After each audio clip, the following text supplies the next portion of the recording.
asalaamu calaykum asxaabay kusoo dhawaada falanqaynta aflaanta ee ra'yi web t v maanta waxaan idiin wadaa filin aad u xiiso badan oo German comedy ah oo la yiraahdo Sakmi Shakespeare. fadlan haddii aad nagu cusub tahay subscribe garee, haddii aad muuqaalka hesho like saar. mahadsanid daawasho wacan. Zaki Muller waa maxbiis lagu soo xiray asagoo dhacaya bangi, wuxuuna xabsiga dhexdeeda ku qaataa waxbarashada la siiyo maxaabiista. macallimadii u dhigaysay ayaa waxay tilmaamtay Zaki inuu yahay damiin xitaa uu ka liito ardayda fasalka shanaadka. xitaa macallimaddu waxay sheegtay in gooni loo xiro oo laga dhex saaro maxaabiista kale. nasiib darro ugu dambeyn waa la sii daayay. wuxuu wataa taleefan yar iyo xoogaha shilimaad ah, taasi oo u qorsheynaya in uu noloshiisa sii wato. murugna kuma heesa xaaladaha hadda uu ku sugan yahay, sababtoo ah wuxuu qorsheynayaa lacag uu horey u dhacay oo $1 milyan ah in uu heli doono. saaxiibtii Zaynab ayaa geysay meeshii ay lacagta ku aastay. nasiib darro meeshii waxaa lagu aasay jim uu leeyahay iskuulka. si kastaba ha ahaatee wuu xanaaqay, balse wuxuu go'aansaday inuu lacagtiisa dib u helo. muuqaalkii xiga waxaynu aragnaa nin gaangistar ah oo Zaki madaxa u saaray dhalo, isagoo weydiiyey lacag €2,000 oo uu horey uga deensaday inta aan la xirin ka hor. Zaki wuxuu sheegay inuu lacagta ku soo celin doono dhowr toddobaad gudaheeda. dhanka kalena wuxuu ka codsaday inuu siiyo hoy, waxaana laga siiyey guri qol ka mid ah kalaabka uu leeyahay ninkii uu lacagta horey uga deensaday.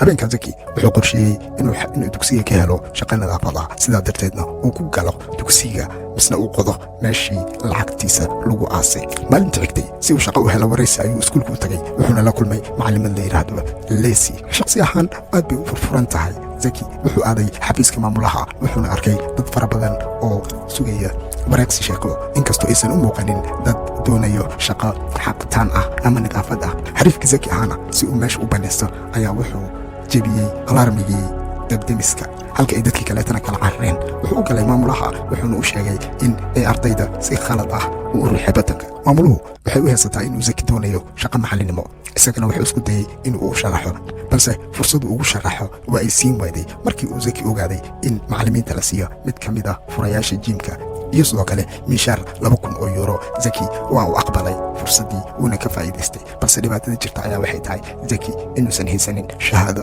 dugsiga bannaankiisa Lacey waxay isku dayaysaa inay ka joojiso arday bannaanka sigaarku cabaya. Zakina wuu caawiyey, wuxuu iska dhigay inuu ayada xiisaanayo, wuxuuna u soo bandhigay in ay wadaagaan manaashishta dugsiga lagu barto. balse Zaki ujeeddadiis waxa weeyaan inuu ka hoos qaato shahaadadeeda tacliinta si uu asagana u xaraysto looguna aqbalo macallinimada. habeenkii xigtay waxay ku casuuntay gurigeeda. si kastaba ha ahaatee markii ay yara mashquushay, wuxuu shaxeeda ugu daray daroogo, taasi oo keentay in ay suuxdo. xarfaankii oo fursaddii ka faa'iidaysanaya ayaa baaray gurigeeda oo dhan si uu u helo shahaadadeedii, ma uusan helin. markii dambena wuxuu furay kombiyuutarka, wuxuu isku dayey inuu brintigaraysto shahaadada, balse maadaama uu degdegsanaa brintarkii ayaa u shaqayn waayey. taas beddelkeedana feelashii wuxuu ku shubtay flash. Lacey saaxiibadeeda Carol ayaa timid oo guriga soo garaacday. Zakina wuxuu iska dhigay qof la hurdo. Carolla way iska laabatay. subaxdii xigtay waxay isugu yimaadeen iskuulka, mana dareensanin wixii xalay dhacay. si kastaba ha ahaatee saaxiibadeed kama aysan helin Zaki wuxuu soo galay qolka macallimiinta. dhanka kale waxaa daaqadii dabaqa iska turtay macallimad kale,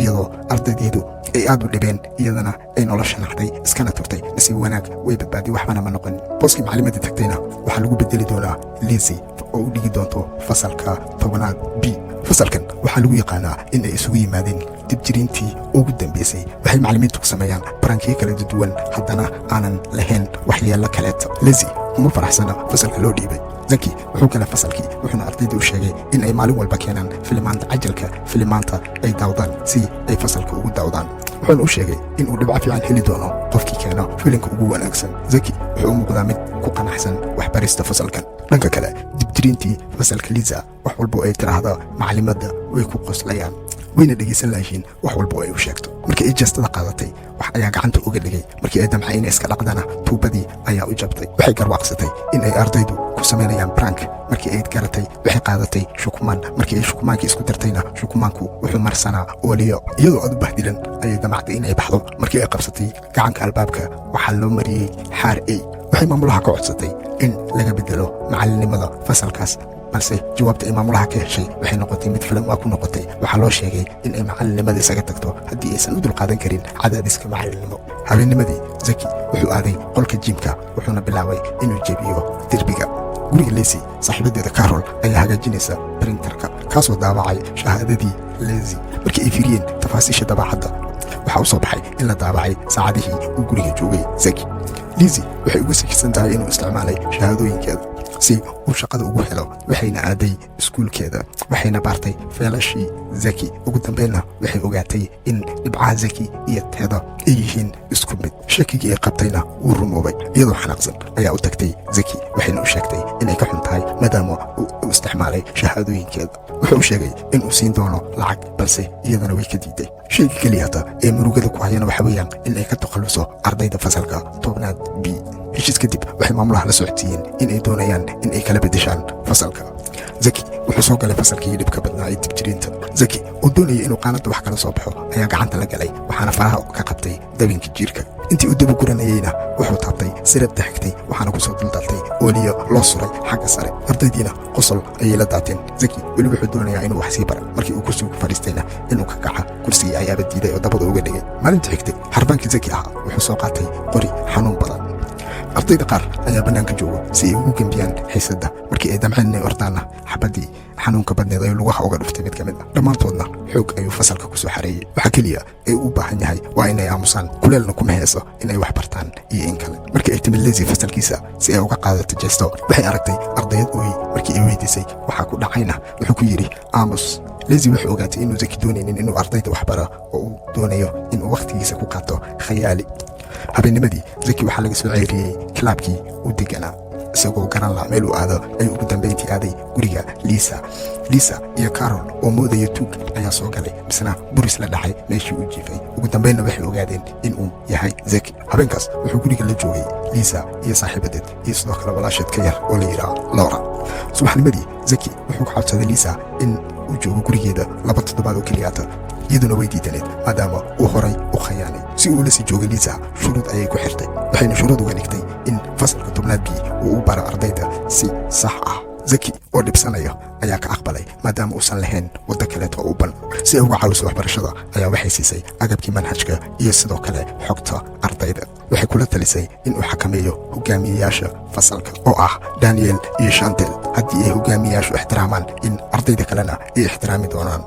zaki wuxuu akhriyey macluumaad ku saabsan hogaamiyeyaasha wuxuuna ogaaday in ay yihiin mooryaanta xaafadda habeenka xigay zaki iyo liisa waxay u baxeen casho waxaynu sheegtay daniel oo ah hogaamiyaha fasalka inuu yahay mid ku haminaya inuu mustaqbalka noqdo tuug weyn oo ka ganacsada daraagada taasina ay tahay sababta uusan u danaynaynin waxbarashada xogtan uu helay zaki waxaa laga yaabaa inuu u caawiyo ardayda habeennimadii zaki oo qodaya meesha jiimka ayaa wuxuu arkay caag lagu aasay meesha sannada ka hor markii uu furay wuxuu arkay sawirka liisi iyo warqad yar uu ku qoslay qoraalkeeda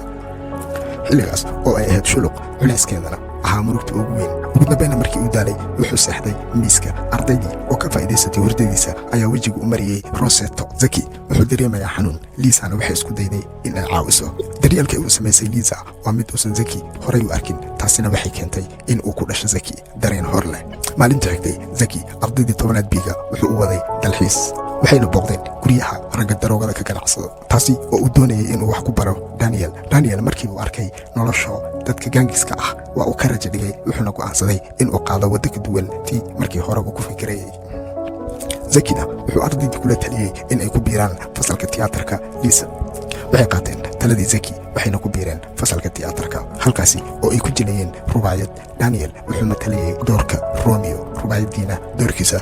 wuxuu uga soo baxay si wanaagsan zaki wuxuu soo jeediyey in ay rubaayadani tahay mid aan xiise badnayn sidoo kaleetana lala yimaado qorshe kale oo kan ka fiican isagii ardaydii waxay dib u diyaariyeen qisa cusub taasi oo ay ka dhigeen nooc casri ah oo madadaalo ah dhowr toddobaad kadib zaki weli wuxuu wadaa qodaalkii isagii liisi aad bay isugu dhowaadeen ardaydana waxay bilaabeen in ay niyaddooda u jeediyaan dhanka waxbarashada iyagoo beddelay dabeecaddii dibjirnimada maalmo kadib waxaa la soo dhigay barta internetka qiimaynta darajada amaba heerarka macallimiinta waxbara liisi way niyad jabtay sababtoo ah iyada lama dooran macallimiinta intooda badan wax weyn uma arkaan qiimayntan balse liisi waxay dareemaysaa niyad jab maadaama ay kasban wayday qalbiga ardayda si ay u kasbato qalbiga ardayda zaki wuxuu kaxeeyey ardaydii iyo liisa iyagoo qaatay rinji kuna soo qoray goobtii tareenka ardaydii waxay arkeen sida ay u furfuran tahay liisa waxayna bilaabeen in ay ixtiraamaan askartii ilaalada ayaa ku soo yaacday waa ay baxsadeen ardayda kadib markii ay booliiska ku dhowaadeen inay qabtaan maalintii xigtay ardaydu waxay salaamayeen ayada oo ay si xushmad leh u aqbalayeen inay sameeyaan wax kasta oo ay tidhaahdo dabadeed waxay aadeen dalxiis beeraha ah oo ay soo baashaaleen fiidnimadii habeenkaas zaki wuxuu helay lacagtii uu raadinayey wuxuuna bilaabay inuu farxad la ooyo kadib wuxuu u aaday kalaabka oo iska bixiyey deemihii lagu lahaa markii la weydiiyey inuu kalaab ku soo laabanayo zaki wuxuu sheegay inuu jecel yahay nolosha uu hadda ku jiro maalinta ciyaarta casriga ee romeo iyo juliet ardaydu way welwelsanaayeen laakiin ugu dambayn kaalinta labaad ayay tartankan ka galeen ardaydu aad bay u farxeen sababtoo ah tani waa wax ugu horreeya ee guulaystay oo ay koox ahaan u sameeyeen maalinta ku xigta fasalka jimicsiga ee jiimka ardayad ayaa samaysay bootin sare oo si lama filaan ahna ugu dhici gaartay good ka hoos qodan jiimka markay liisi u dhaadhacday inay hubiso waxay maqshay zaki oo dhan kala jooga oo qof teleefon kula hadlaya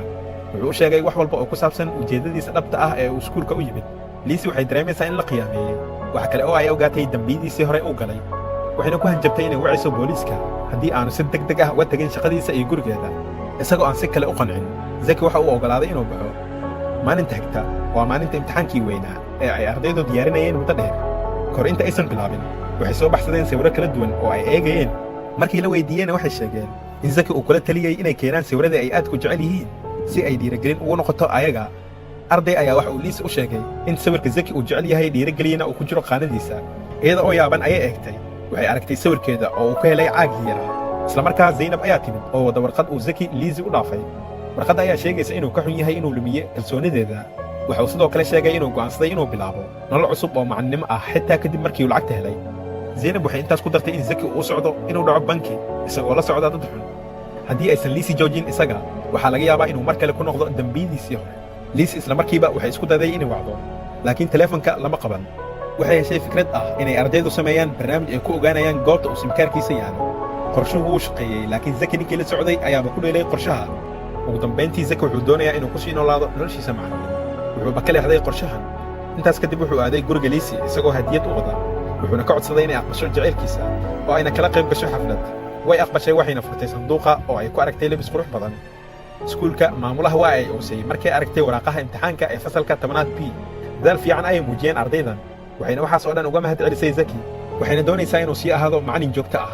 laakiin zaki wuxuu u sheegay in aanu u qalmin oo uusan haysanna shahaado jaamacadeed maamulaha waxaas waxba uma aragto oo waxay u samaysay shahaado oo ayna u oggolaatay inuu joogo ugu dambayntii lamaanahan waxay si farxad leh uga qayb galeen xafladda filimkani halka ayuu ku dhammaaday fadlan haddii aad nagu cusub tahay sabscribe-daada waa inuu dhiirigelin haddii aad muuqaalka ka heshayna like sar kana mid noqo asxaabta ku xidhan mahadsanid